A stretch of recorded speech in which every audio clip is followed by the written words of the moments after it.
So the Pentagon is one of the biggest buyers of services in the world. They buy over $400 billion worth of goods and equipment and consulting services every year.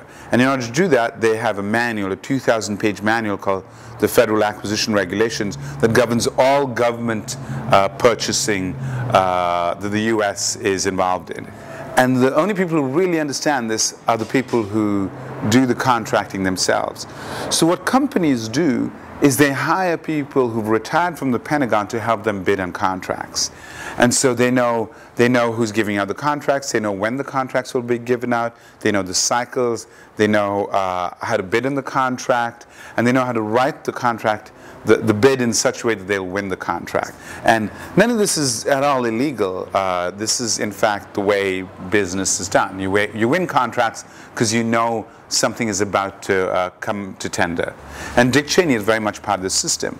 People always ask, did Dick Cheney give Halliburton the contract? I think the question you really need to ask is, why did Halliburton hire Dick Cheney? And the reason he was hired to run Halliburton was because he had a Rolodex which he could open to introduce the company to people in government, people overseas that would give them contracts. And in return, he got a very good salary. It actually reflects the evolution of the U.S. military itself, from a draft army to a volunteer army.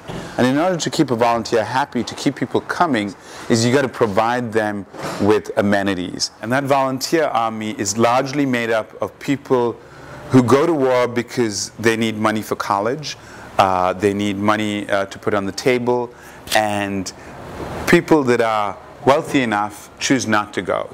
So in some ways, it will be better to have a draft where everybody had to sign up for boot camp and serve in the military and think about the consequences of sending their children to war, because then they might not be so easily convinced to go invade a country when it wasn't necessary.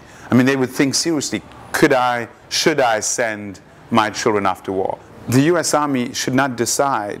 Donald Rumsfeld or Dick Cheney or Ralph Nader or Barack Obama should not decide who is right and who is wrong and who gets to live and who gets to die.